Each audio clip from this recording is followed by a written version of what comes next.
11 millions d'habitants vivent en Île-de-France et bougent de plus en plus. Leurs déplacements, de banlieue à banlieue, ont augmenté de 50% en 25 ans. Mais les transports en commun n'ont pas suivi. La prolongation des lignes de métro et de RER, la mise en service des nouveaux tramways ne suffisent pas à absorber les nouveaux flux de voyageurs. D'où l'usage massif de la voiture, surtout pour aller d'une banlieue à une autre. Au siècle dernier, le réseau actuel a été conçu en étoile. C'est toujours vrai aujourd'hui. Les lignes arrivent à Paris et repartent de Paris. Ce passage par le centre a de plus en plus d'inconvénients. Certaines lignes sont saturées, des liaisons pourtant vitales n'existent pas et les usagers attendent qu'on améliore leur quotidien. C'est sur cette toile de fond que se joue le débat public sur les transports du Grand Paris. 56 réunions publiques sur 4 mois, de septembre à fin janvier 2011, plus de 20 000 participants, plus de 200 cahiers d'acteurs, quelques 700 questions-réponses, des dizaines de milliers de connexions Internet. Le projet de métro Grand Paris ne laisse personne indifférent. Près de chez eux, les habitants participent aux réunions. Elles ont lieu le soir et sont ouvertes à tous. Ils se documentent, assistent à la présentation du projet et prennent la parole. Les micros circulent.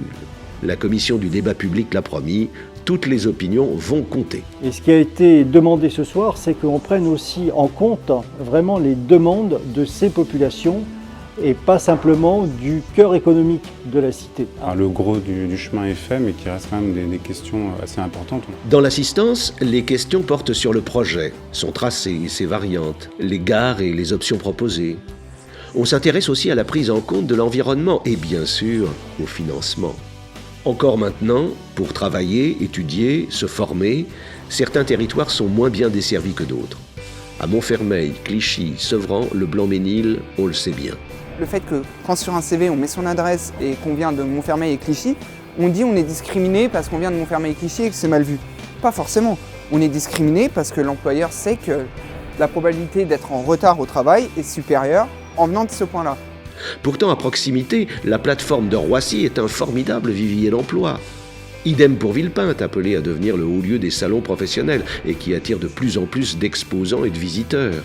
Une gare, il faut compter, c'est une grosse moyenne, parce qu'il y a des écarts importants, environ 80 millions d'euros pour faire une gare à la parisienne. Les gares sont aussi regardées à la loupe. Les participants s'intéressent au maillage avec les autres lignes, aux dessertes pour la population, à l'impact sur les projets de développement local. Certaines collectivités s'expriment pour que soit modifiée une implantation ou pour obtenir une gare supplémentaire.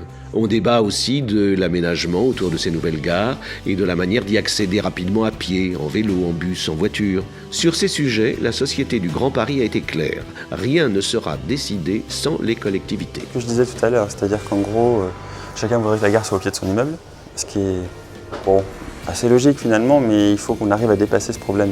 Grâce au métro, c'est toute une dynamique qui va se trouver démultipliée. Aujourd'hui, les territoires y travaillent et les projets prennent forme pour bâtir une métropole où habitat et emploi sont réconciliés. Du renouvellement de la Défense au quartier des Groux à Nanterre, en passant par l'île Seguin, du projet des Ardoines à Vitry au Cancer Campus à Villejuif.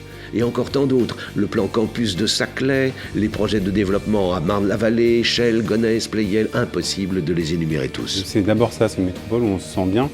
On a souvent tendance à dire que les grandes villes sont des lieux oppressants, stressants. Une métropole réussie, durable dans 20 ans, je pense que c'est justement un lieu où les choses beaucoup plus calmement, beaucoup plus simplement. On doit, par le fruit de nos échanges, tels que nous l'avons vécu ce soir, s'inscrire dans cette dynamique du partage et peut-être qu'au-delà de certaines divergences, nous puissions être en mesure de nous retrouver tout simplement autour de l'intérêt général. Prétendre qu'un réseau de transport suffit à faire rayonner une ville serait lui donner la part trop belle. Mais ce qui est sûr, c'est qu'un tel projet est une occasion historique de donner toutes ses chances d'avenir à la métropole. La grande ville, ça serait finalement une ville qui serait un assemblage de petits quartiers. C'est ça une grande ville, c'est un pulse de petites choses.